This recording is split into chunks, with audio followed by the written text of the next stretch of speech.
샬롬 삼국지 14번째. 천하를 어지럽게 할 자는 바로 이 하진일이라. 하지만 일은 끝내 원소가 뜻한 바대로 되어 갔다. 하진은 기어이 반대를 물리치고 그날 밤으로 몰래 여러 진장들에게 사람을 보냈다. 진장은 지방의 군벌, 군사를 이끌고 도성으로 들어와 간악한 십상시를 제거하라는 밀조를 받든 사자들이었다. 이때 동탁은 서량 자사로 있었다. 황건난에서는 이렇다 할 공을 세우지 못해 한때 조정에서는 그 죄를 물으려 한 적이 있었으나 십상시에게 뇌물을 바쳐 겨우 죄를 면한 뒤 다시 조정 고관들의 환심을 사 얻은 자리였다. 원래 동탁에게 장수로서 명성을 드날릴 수 있게 해준 것은 변방의 오랑캐, 특히 강족이었다. 어려서부터 그들과 가까이 지내 그들의 습속이나 계략의 밝은 덕분으로 이미 말한 대로 동탁은 그들과의 크고 작은 100여 번의 싸움에서 한 번도 패한 적이 없었다. 반면 동탁은 한인들과의 싸움에서는 그리 신통치 못했다. 황건난이 그 한 예로 난리의 주역이 한인들이 되자 10번 싸워 7, 8번은 지는 꼴로 얻은 것보다는 잃는 게 많았다. 하지만 한번 서량으로 돌아가자 그는 옛날의 위세를 되찾았다. 서량은 강인들과 가까운 곳으로 거기는 옛날에 알려진 이름이 있을 뿐만 아니라 변방이 까닭에 의심받지 않고 20만의 대군을 기를 수 있었기 때문이었다. 반은 강족을 비롯한 인근 오랑캐 출신으로 뽑아 한나라의 군사들이기보다는 동탁의 사병이라고 불러도 좋을 군사들이었다. 반드시는 아니지만 자신의 힘과 야심은 일수비례한다. 동탁도 마찬가지였다. 이미 하동태소 시절부터 탐욕과 야심을 키워가던 그는 다시 자신의 근거지라고 할 수도 있는 서량에서 한나라보다는 자기 자신의 충성하는 20만 장조를 거느리게 되자 더욱 대담해졌다.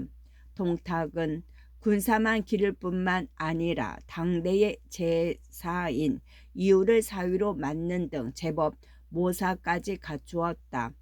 그리고 천하를 꿈꾸며 은근히 때를 기다리고 있었다.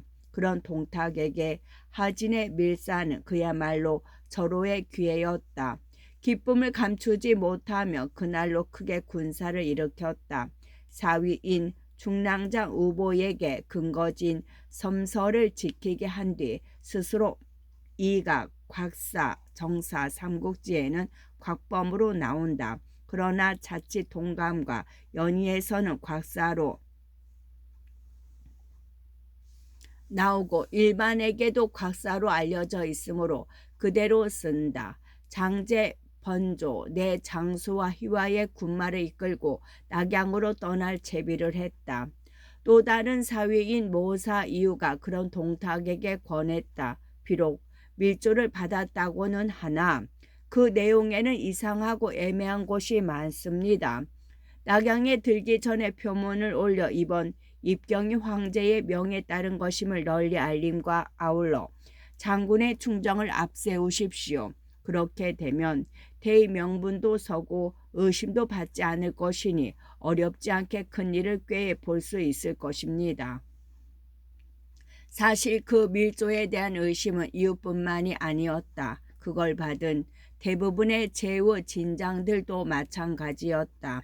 환관들 며칠 잡아 죽이기 위해 변방과 주군의 대군을 도성으로 부르는 까닭이 도무지 이해가 되지 않았다. 기껏 짐작한 대자 외척과 환관들의 싸움이 다시 불붙었구나 싶은 정도였다. 따라서 동탁을 뺀 나머지는 선뜻 군사를 움직이려 들지 않았다.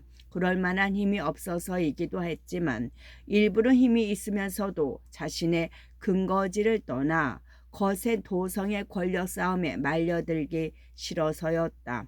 자칫 그 소용돌이에 휩싸여 억울한 희생이 되느니 보다는 멀리서 형세를 관망하며 자신의 힘이나 길러두자는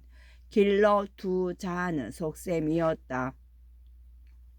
동탁 못지 않은 실력을 가지고도 여전히 자신의 근거지에서 움직이지 않는 공소찬이 그 대표적인 예가 된다. 동탁도 밀조를 호기로 삼아 군사를 일으키기는 했으나 명분이 개운치 않기는 마찬가지였다. 그런데 사위 이유가 그렇게 권해오니 됐다 싶었다. 당장에 좌우를 재촉하여 도성으로 올릴 표문을 닫게 했다. 듣기로 전하의 어지러움과 거스르는 일이 그치지 않는 것은 모두가 황문의 상시 장양의 무리가 하늘에 떳떳한 도를 없이 여기고 욕되게 한 탓이라 합니다. 신의 생각에 솟태물이 끓어 넘치는 것을 멈추게 하는 수로는 아궁에서 불붙는 장작을 드러냄보다 나은 게 없고, 또 고름이 든 종기를 찢는 것이 비록 아프기는 하나 몸속의 독을 기르는 것보다는 나을 것 같습니다. 이에 감히 신동탁은 종과 북, 여기서는 종은 군사를 거둘 때 두드리는 타악기 세북을 말합니다. 종과 북을 울리며 낙양으로 올라가 장양의 무리를 없애고자 합니다. 사직의 큰 다행이고 전하의 큰 다행이고자 할 따름이오니 헤아려 주시옵소서. 그리고 날래 말을 내어 하진에게 표문을 전해 올리게 했다. 하진은 동탁의 그 같은 표문을 받자 모든 대신들에게 보이고 의견을 물었다. 갑자기 방 안의 공기가 무겁고 어둡게 바뀌는 가운데 시어사 정태가 일어났다. 동탁은 승량이나 이르와 같은 자입니다. 도성에 들게 되면 반드시 사람을 해칠 것입니다. 마침 그곳에 나와 있던 노식도 격한 정태의 말을 거들었다. 이식도 동탁을 잘 알고 있습니다. 겉으로는 착해 보이나 마음속은 검기가 이리와 다름없습니다. 한번 대궐 안에 발을 들여놓는다면 반드시 근심과 화가 뒤따를 것입니다. 군사를 멈추고 도성에 들지 않게 하여 새로운 난리가 있는 걸 면하는 편이 좋습니다. 그러나 하진은 끝내 그들의 말을 받아들이지 아니하고 동탁을 맞을 준비를 하게 했다. 그러자 정태와 노식이 나란히 벼슬을 버리고 물러나고 이어 대신들도 태반이 벼슬길에서 물러났다. 동탁의 흉포함을 싫어함이 대개 그러하였다. 표문과는 달리 동탁의 속셈이 음험한 것은 이내 드러났다. 하진은 동탁의 군사를 맞으러 민지란 곳까지 사자를 보냈으나 동탁은 그곳에 군사를 멈추게 하고 더는 움직이지 않았다. 아직 때가 무르익지 않았다고 헤아린 가닥이었다. 조용한 도성에 군사를 몰고 들어가 환관들을 죽이다가 자칫 자신이 되말려 어려운 저지에 빠질 것을 염려한 듯했다. 과연 오래자나 일은 동탁의 뜻대로 발전해 갔다. 나라 바깥 군사들이 도성 부근에 당도했다는 걸 알자 황관들이 먼저 움직이기 시작했다. 이것은 하진이 꾸민 일이다. 우리가 먼저 손을 써 그를 죽이지 않으면 반드시 모두가 멸족의 화를 면하기 어려울 것이다. 장양의 무리는 그렇게 의논을 맞춘 뒤 하진 죽일 일을 꾸몄다. 먼저 장락궁 가덕문 안에 칼과 도끼를 든 장사 50여 명을 숨겨둔 뒤 떼를 지어 하태우를 찾아갔다. 방금 대장군께서는 저희 무리를 죽이고자 외병을 경사로 불러들이셨습니다.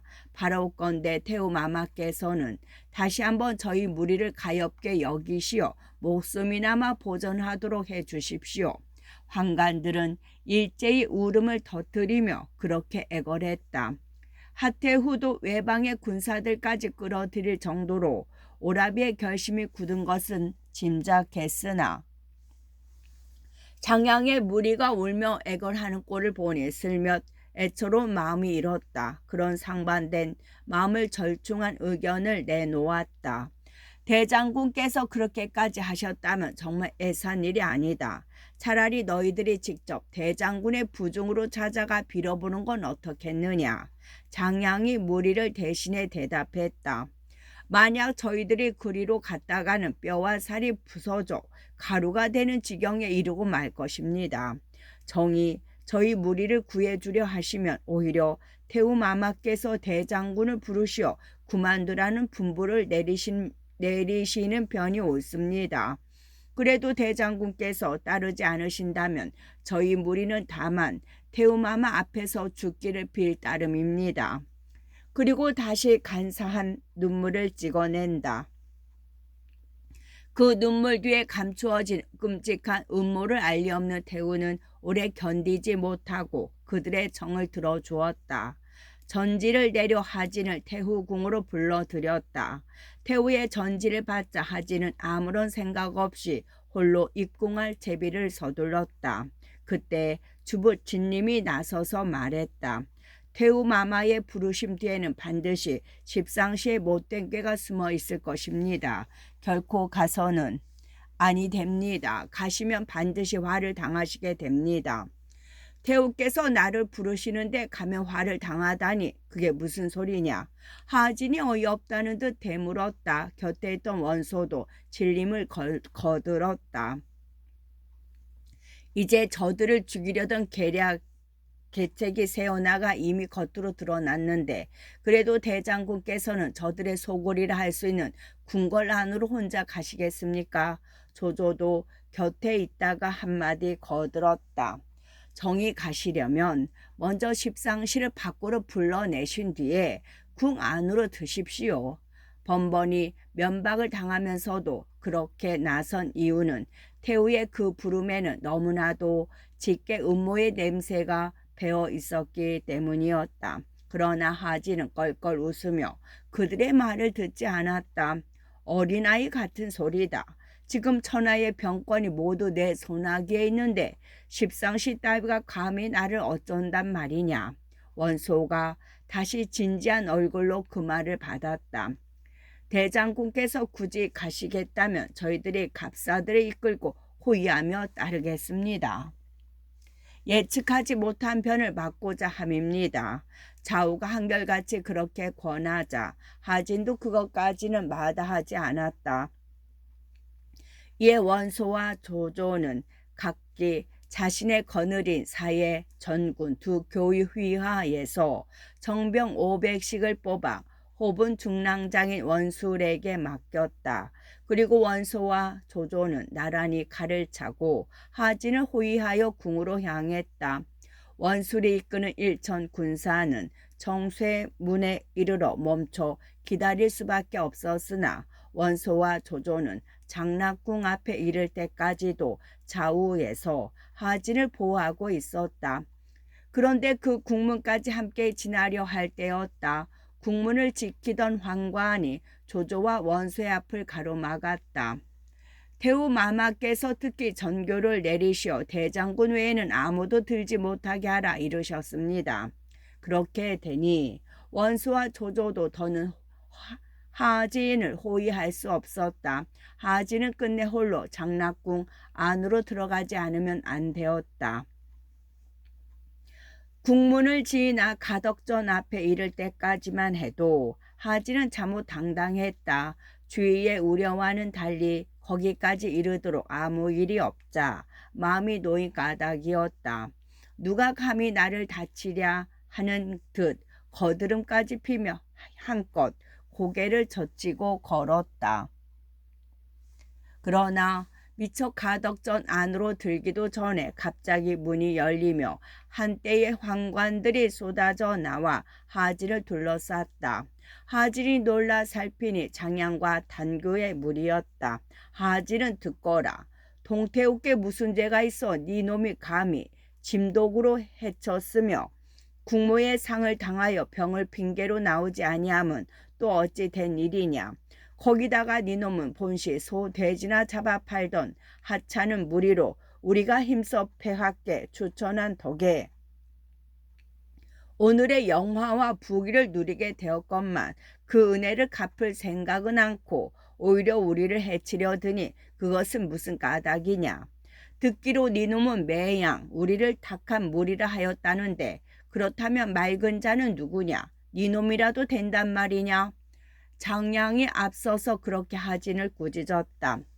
당황한 하진의 귀에 그 말이 들어올 리 없었다. 정신없이 달아날 길을 찾기에 바빴으나 사방의 문이나 문은 모조리 닫힌 뒤였다. 거기다가 환관들의 명을 받고 숨어있던 갑사들이 일시 내달아 치니 원래 무예가 변변찮은 하진이 배겨날 도리가 없었다. 잠깐 사이에 하진의 몸 두 동강이가 나 가덕전 앞을 뒹굴게 되고 말았다. 뒷사람이 시를 지어 단식했다. 한실이 기울고 천수가 다하니 꽤 없는 하진은 삼공으로 삼았구나. 층간을 듣지 않기 몇 번이던가 마침내 궁 안에서 칼끝에 죽었네. 한편 원소는 하진이 이미 환관들에게 죽음을 당한 줄도 모르고 여전히 궁문 밖에서 기다리고 있었다. 그러나 오래도록 하진이 나오지 않자 문안을 향해 크게 소리쳤다. 내가 너무 오래됐습니다. 대장군께서는 이제 그만 나오셔서 수레에 오르십시오. 그런데 대답은 너무나 뜻밖이었다. 담 너머로 하진의 잘리목에 던져져 나온 일이 그랬다. 이어 담 안에서 장량이 높은 소리로 미리 꾸며둔 황제의 고유문을 읽었다. 하진은 모반을 꾀하다가 이미 복주를 당했다. 그 밖에도 돕고 따른 무리가 있으나 모두 너그러이 용서하노니 이 일 후로는 아무도 경동치 말라. 걱정은 하였으나 막상 당하고 보니 실로 어처구니 없었다. 원소는 잠시 멍하니 서 있다가 청쇠 문으로 달려가 데려온 군사들에게 소리쳤다. 환관들이 대신을 함부로 모살했다. 그 못된 무리를 뿌리 뽑고자 하거든 모두 나와 싸움을 도와라.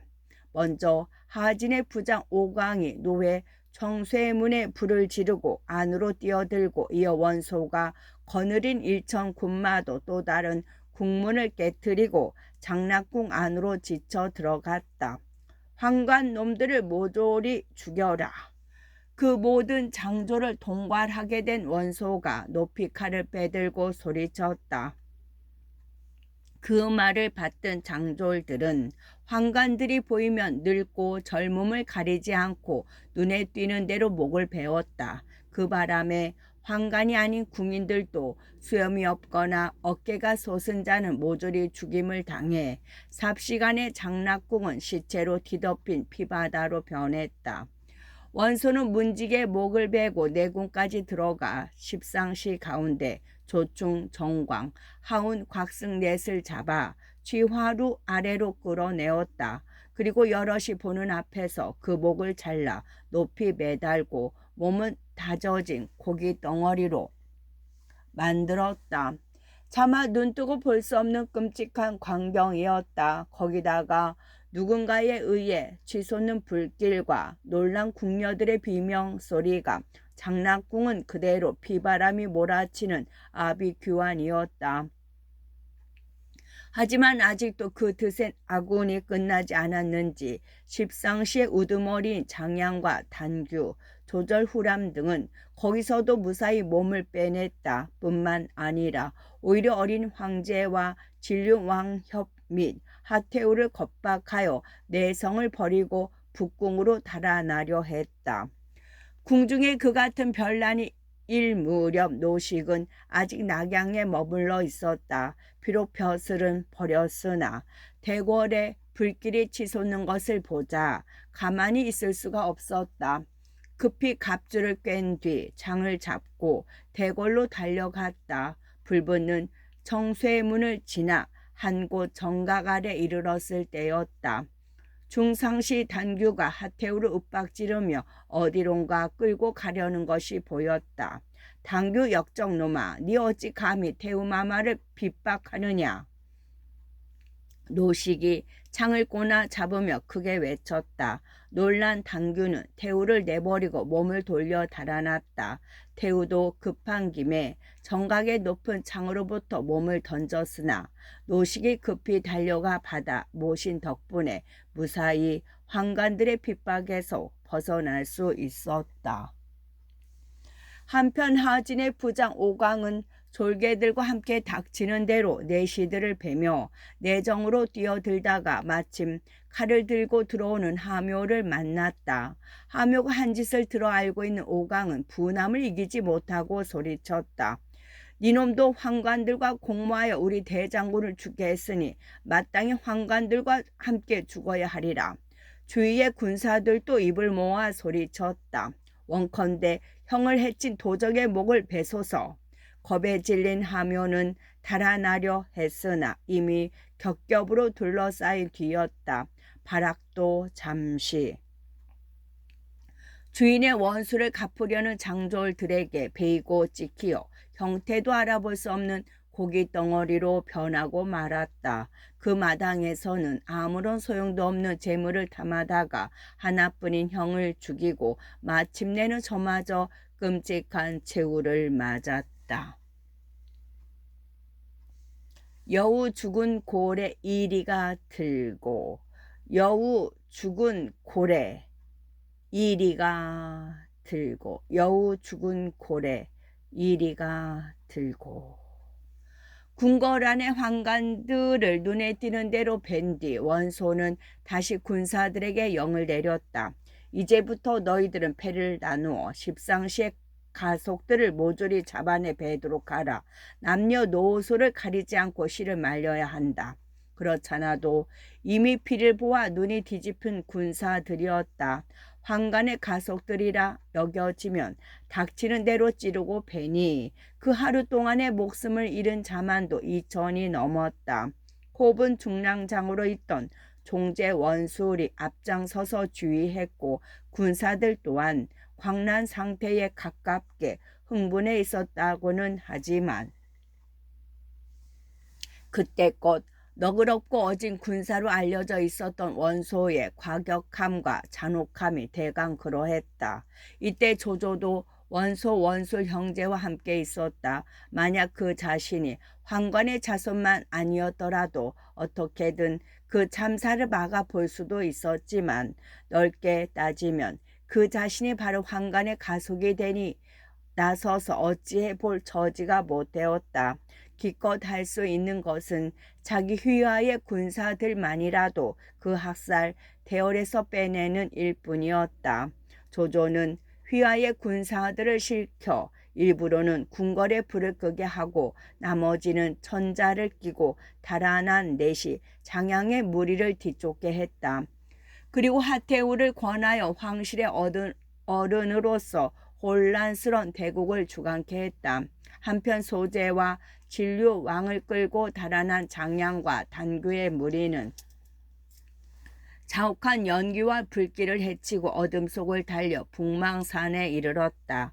그런데 삼경 무렵하여 뒤에서 크게 함성이 일며 한때에 인마가 나타났다. 앞선 사람은 하남 땅의 중부 연리 민공이란 사람이었다. 역적을 달아나지 마라. 역적은 달아나지 마라. 민공은 크게 소리치며 장양과 단규의 무리를 덮쳤다. 장양은 이미 일이 글른 줄 알고 강에 몸을 던져 스스로 목숨을 버렸다. 죄가 죄인 만큼 붙들리기만 하면 어떤 혹형을 당할지 모르는 게 그들의 저지였다. 단규도 전자고 뭐고 돌아볼 틈도 없이 습속으로 도망쳐 버렸다. 소재와 진류왕은 일단 환관들의 손에서는 벗어났지만 나타난 사람들이 어떤 무리인지 알 수가 없었다. 우선 일의 허실을 살피기로 하고 강가의 풀숲에 몸을 숨겼다. 그 바람에 민공은 군사를 사방에 풀어 전자를 찾게 했으나 끝내 찾지를 못하고 그곳을 떠났다. 소재와 진류왕은 그들이 떠나고도 한동안을 더 풀숲에 엎드려 있었다. 그러나 밤이 깊어 사경에 이르니 이슬이 차고 배가 고팠다. 만승의 귀한 몸으로 깊은 궁궐 안에서 고이 자란 몸들이라 그 추위와 배고픔은 한층 견디기 힘들었다. 한 차례 서로 부둥켜 안고 소리 없이 흐느낀 뒤 어린 진류왕이 먼저 입을 열었다. 이곳은 오래 있을 곳이 못 됩니다. 따로이 살아날 길을 찾아보는 게 좋겠습니다. 소재도 어린 아우의 말을 옳게 여겨 두 사람은 서로 옷자락을 묶은 채 강가의 언덕으로 기어 올라와 갔다. 서로 옷자락을 묶은 것은 어둠 속에서 두 사람이 갈라지는 일이 없도록 하기 위함이었다. 간신히 언덕에 올랐으나 땅에는 가시덤불이 가득하고 어둠 속이라 길은 보이지 않으니 도무지 어찌해 볼 도리가 없었다. 그때 막막하여 서 있는 그들 앞에 한때의 반딧불이 몰려들어 환하게 주위를 비추었다. 이것은 하늘이 우리 형제를 도우시는 것입니다. 진류왕이 그렇게 말하며 반딧불을 따라 걷기를 권했다.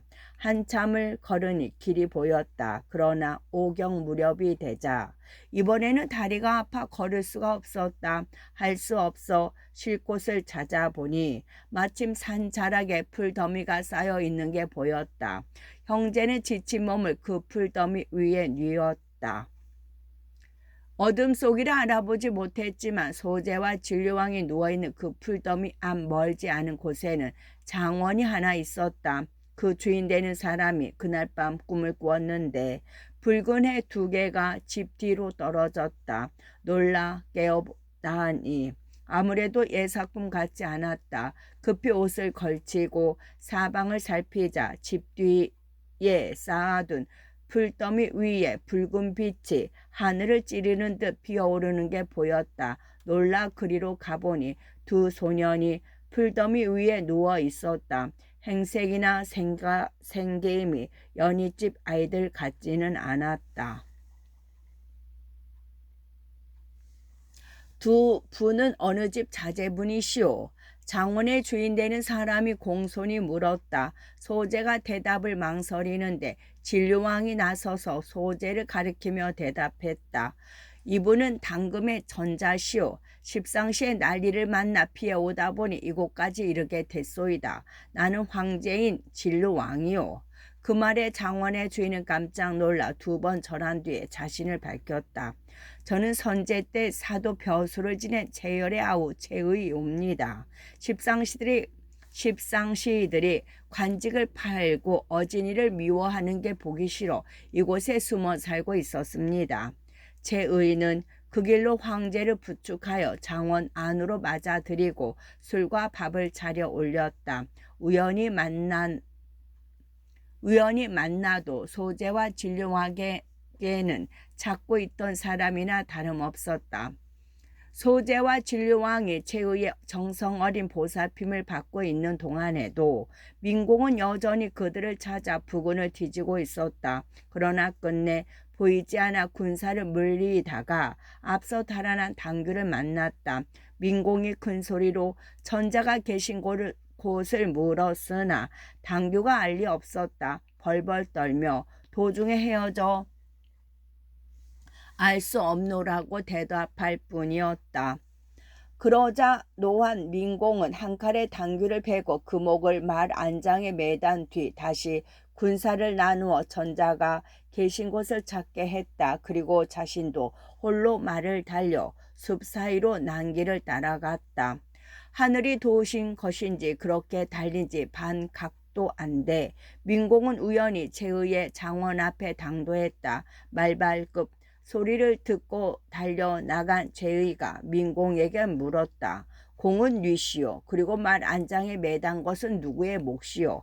나는 하남 중부 열린 민공이라 하오. 지금 십상시들에게 끌려가신 황제 폐하와 진류왕 전하를 찾고 있소이다. 이 목은 중상시 단귀의 목이오. 폐하를 찾아서는 어떻게 하실 작정이시오? 궁궐로 다시 모셔가려는 것이오. 이제 십상시 무리는 깨끗이 제거되었소. 그리고 민공은 그날 낙양성 안에서 있었던 일들을 자세히 전해 주었다. 제가 가만히 살펴보니 아무래도 천자를 해할 사람 같지는 않았다. 민공을 불러들여 천자를 뵙게 했다. 천자를 뵙자 한바탕 통곡을 한 민공은 곧 목소리를 가다듬어 아뢰었다. 나라에는 단 하루라도 임금이 없어서는 아니 됩니다. 폐하, 부디 도성으로 돌아가시옵소서. 제의도 장래의 유일한 여윈 말 한 피를 끌어내며 천자께 돌아갈 것을 권했다. 이에 소재는 여윈 말 한 피를 진류왕과 함께 타고 최의의 장원을 떠났다. 제30리도 못 가 다시 한때의 인마가 황제를 맞았다. 사도 왕윤, 태위 양표 등의 대신들과 원소를 비롯한 남북군의 교위들이 이끄는 수백의 군사들이었다.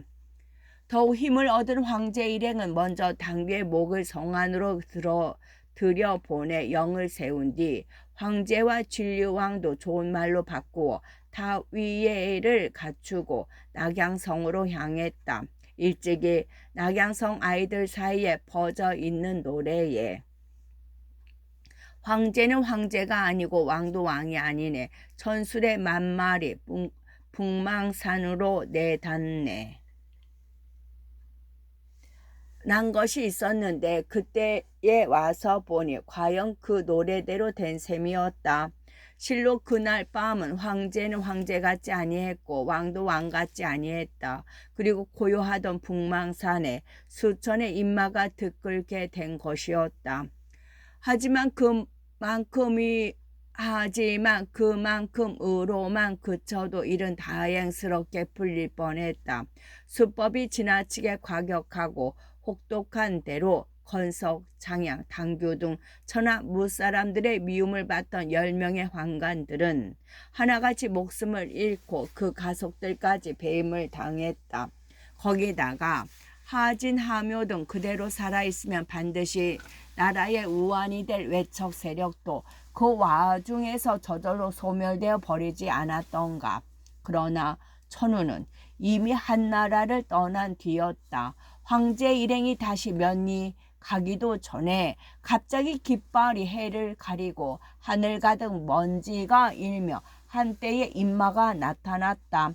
어가를 따르던 여러 관원들은 낯빛이 변하고 임금도 크게 놀랐다. 앞을 가로막는 인마의 기세가 너무도 커 만약 불측한 뜻을 품은 무리라면 거느린 인마만으로는 감당할 수 없을 것 같았기 때문이었다. 멈춰라. 너희들은 누가 이끄는 군사들인가? 어쨌든 상대나 알고 보자는 기분으로 원소가 말을 달려나가 크게 소리쳤다. 오색으로 수놓은 깃발 아래서 한 장수가 말을 몰아 나왔다. 눈에 익은 얼굴이 아니었다.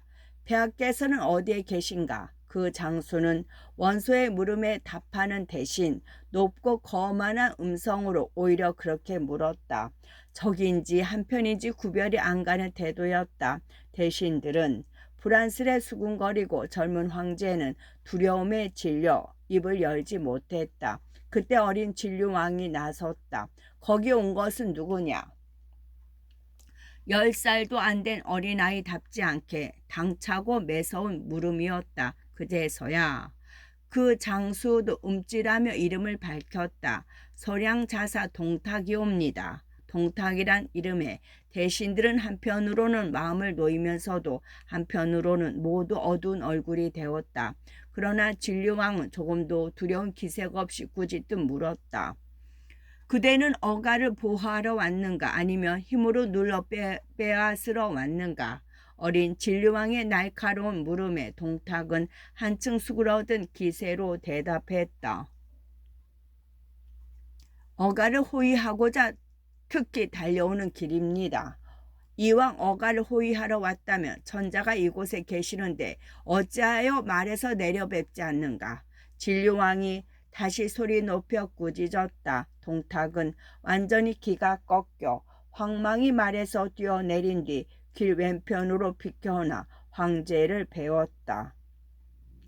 진류왕은 말로 동탁을 어르고 달래는데 처음부터 끝까지 조금도 그르침이 없었다. 9살의 나이로 보면 빼어난 총명요 영특함이었다. 비록 그 때문에 혼이 나기는 했지만 동탁이 소재를 내쫓고 진류왕을 제위해 나가게 하려 마음먹은 것은 어쩌면 그날 첫 만남부터였는지도 모를 일이었다. 동탁이 이끄는 서량병들의 호의를 받게 되자 어가는 더 이상 지체할 일이 없었다. 황제는 그날로 궁궐에 돌아와 하태우와 눈물로 상봉을 했다. 그을담한 궁궐은 어지럽게 형언할 수 없었다. 그런데 궁중을 점거해 보니 황제의 권위를 상징하는 옥새가 없었다. 진시황 때부터 400년이 넘는 세월을 한나라의 황제에게서 황제로 이어온 전국 옥새였다.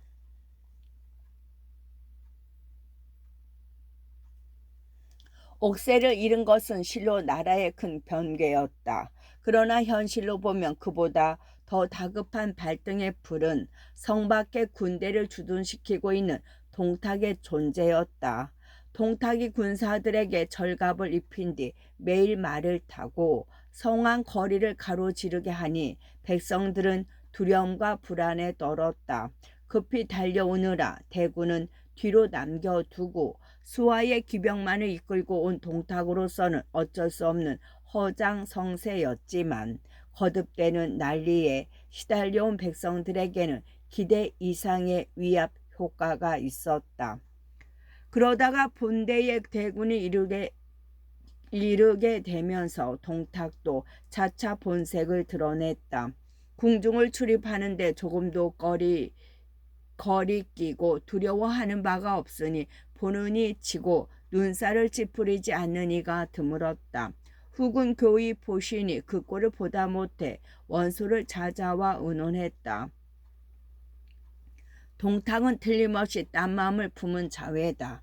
될 수 있으면 빨리 없애야 할 것이요. 그러나 원소의 대답은 미지근하기 짝이 없었다.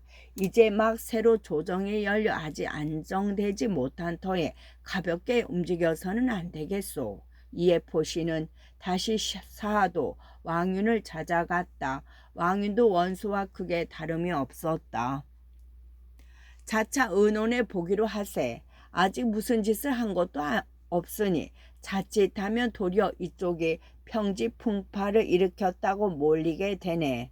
그러자 보시는 자신이 이끄는 군사들을 데리고 도성을 빠져나가 태산 깊숙이 숨어버렸다. 자신이 한 일이 동탁의 귀에 들어가게 되는 것이 두려울 뿐만 아니라 먼한 일을 눈앞에 두고 볼 수 없다는 생각에서였다. 포신이 앞질러 본 사태는 머지않아 벌어졌다. 동탁은 하진 형제가 이끌던 병마까지 소나귀에 넣자 가만히 모사인 사위 이유를 불렀다. 지금의 황제를 패하고 진류왕을 제위에 오르게 하고 싶은데 자네 생각은 어떤가? 이유는 잠깐 생각에 잠기는 듯 싶더니 이내 찬동했다. 지금의 조정은 주인이 없다 할 수 있으니 좋은 기회입니다. 이때를 놓치고 머뭇거리다 보면 뜻밖의 변이 일어날지도 모릅니다. 내일 온명원에서 여러 대신들을 불러 모으고 폐립의 일을 꺼내신 뒤 만약 따르지 않는 자가 있으면 목을 베어 버리십시오. 이제야말로 한 번쯤 주공의 위엄과 권세를 떨쳐볼 때입니다. 이에 힘을 얻은 동탁은 다음 날로 온명원에 크게 잔치를 열고 모든 대신과 공경을 정했다. 동탁을 두려워하는 공경들은 아무도 감히 거역할 마음을 먹지 못했다. 여러 대신들이 모두 모인 뒤에야 동탁은 천천히 말을 타고 와 잔치 자리 장소로 들어섰다. 칼을 차고 호의를 거느린 채였다. 몇 순배 술이 돈 뒤에 동탁은 돌연 술과 음악을 먹게 하고 큰 소리로 입을 열었다. 이 동탁의 한마디 드릴 말씀이 있소이다. 잠시 귀를 기울여 주시기 바라오. 그렇잖아도 동탁이 부른 까닭을 궁금히 여기던 백관들은 그 말에 모두 동탁을 바라보았다. 동탁은 한층 높은 소리로 진작부터 먹은 마음을 드러냈다. 전자는 무패성의 주인된 자를 일컫는 말이 왜다. 위의가 없으면 종묘사직을 받들 수가 없는 것이오. 금상은 유약하여 진류왕 전하의 총명 호학을 따르지 못하고 있소이다. 이제 나는 금상을 패하고 진류왕 전하로 대위를 잇게 하려는 바 여러 대신들의 생각은 어떠시오? 동탁은 드디어 자신의 죽음으로 끝맺게 될 찬역의 첫발을 공공연히 내디딘 셈이었다. 물은 무란 문의 배후에서 그 성취를 옹호하고 지켜나가는 한 위엄이요 영광이요 미덕이기까지 하다. 그러나 문의 전면에 나서서 그 성취의 과일을 독점하고 정신의 질서를 힘의 질서로 대치시키려 들면 흔히 비열이요 오욕이요 악이 되고 만다. 동탁의 경우도 반드시는 아니지만 그 비슷한 예가 될 것이다. 그가 변방에서 오랑캐를 막아낼 때는 훌륭한 장수요 떳떳한 신하였다. 그러나 그 힘을 들여 대권을 노리자 인의 오욕과 저주의 표적이 되고 말았다. 무의 힘으로 문의 성취까지를 독점하려 한 탓이며 주인을 지키기 위해 받은 칼로 그 주인의 목을 겨눈 탓이었다. 그러나 위급을 당하면 어이없이 무력한 것이 또한 문이다. 동탁의 수작이 터무니없건만 대신들은 동탁의 칼이 무서워 감히 입을 열지 못했다. 동탁은 일이 자기 뜻대로 되어가나 보다 싶어 은근히 기뻤다. 그런데 갑자기 한 사람이 탁자를 밀치고 뛰쳐나오며 큰 소리로 동탁을 꾸짖었다. 아니 된다. 결코 아니 된다. 도대체 너는 누구이기에 그토록 엄청난 말을 함부로 짓거리느냐. 금상폐하는 선제의 적자로서 아직 아무런 허물이 없는데 어찌 감히 패립을 논한단 말이냐. 너야말로 참람된 뜻을 품고 있는 자가 아니냐. 대신들이 한편으로는 기쁘고 한편으로는 놀라 소리치는 사람을 보니 다름 아닌 형주 자사 정원이었다. 성난 동탁이 정원을 노려보며 마주 외쳤다. 나를 따르는 자는 살 것이요 거역하는 자는 죽으리라. 그리고 칼을 빼어 정원을 배려했다. 모사 이유가 시킨 대로였다. 그런데 정작 그걸 시킨 이유가 살펴보니 정원의 등 뒤에 한 장수가 서 있었는데 그릇됨이 커 보이고 생김이 씩씩한 게 예사 인물이 아니었다. 한자로 방천 화극을 들고 동탁을 노려보고 섰는 사람은 정원을 목베기 전에 동탁이 먼저 죽게 될지도 모른다는 두려움까지 일게 했다. 방천화극은 칼과 갈고리를 결합한 형태의 창을 말합니다. 놀란 이유가 급히 나가 동탁을 말리며 말했다. 오늘 이 자리는 잔치 자리입니다. 나라의 정사를 얘기하기에는 마땅치가 못합니다. 내일 묘당에서 공론에 붙여도 늦지 않으니 이만 고정하십시오. 그 말에 동탁도 이상한 낌새를 느꼈는지 슬며시 칼을 거두었다. 다른 사람들도 정원을 말리니 화가 난 정원은 그 길로 말을 타고 나가 버렸다. 끝.